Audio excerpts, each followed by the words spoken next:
ভৌগোলিকভাবে কম্বোডিয়া এমন এক দেশ যার সঙ্গে রয়েছে বাংলাদেশের অসাধারণ সাদৃশ্য। যেমন পাহাড় তেমনি নীল জলরাশি, যেন আমাদের বান্দরবন আর কক্সবাজারের প্রতিবিম্ব।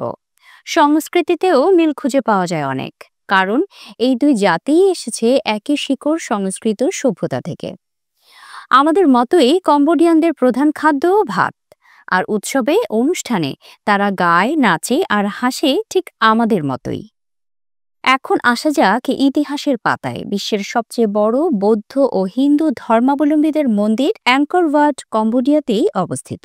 এখানেই শুটিং হয়েছিল অ্যাঞ্জেলিনা জলির টম রাইডার সিনেমার। তবে এই দেশটির ইতিহাসে আছে রক্তাক্ত অধ্যায়ও। ১৯৭০ দশকের খামার রুজ শাসন আমল ছিল এক বিভীষিকাময় অধ্যায়, কিন্তু সময়ের সঙ্গে সঙ্গে কম্বোডিয়া উঠেছে মাথা উঁচু করে।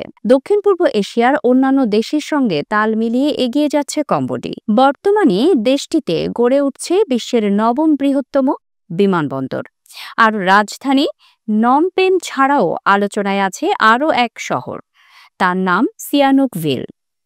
এই শহরটি হচ্ছে এখন দক্ষিণ পূর্ব এশিয়ার ক্যাসিনো রাজধানী। এছাড়া চীনা বিনিয়োগে এটি গড়ে উঠছে এশিয়ার সবচেয়ে আধুনিক ইকোনমিক জোনগুলোর একটিতে।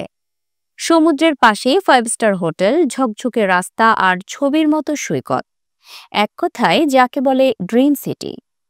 কোভিডের সময়েও যখন পৃথিবী থমকে গিয়েছিল, কম্বোডিয়া তখনও তার গতি ধরে রেখেছিল। ফলে এখন সারা বিশ্বের বিনিয়োগকারীরা ছুটছেন এই দেশে। চীন, জাপান, ফ্রান্স, কোরিয়া সবার নজর এখন কম্বোডিয়ায়। রিয়েল এস্টেট, হোটেল, রেস্টুরেন্ট, কৃষি, গার্মেন্টস, আইটি, ফার্মাসিউটিক্যাল সব খাতে বিনিয়োগ হচ্ছে। ফলে তৈরি হচ্ছে হাজার হাজার কর্মসংস্থান।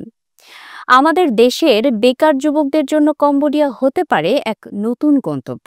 এখানে ব্যবহার হয় ইউএস ডলার, আর এখানকার মানুষজন আমাদের দেশের মতোই সহজ সরল ও অতিথিপরায়ণ। আর সবচেয়ে বড় সুবিধা হলো কম্বোডিয়া আসিয়ানভুক্ত দেশ, তাই আসিয়ানের অন্য দেশের সঙ্গে ব্যবসা করতে হয় কোনো শুল্ক ছাড়াই।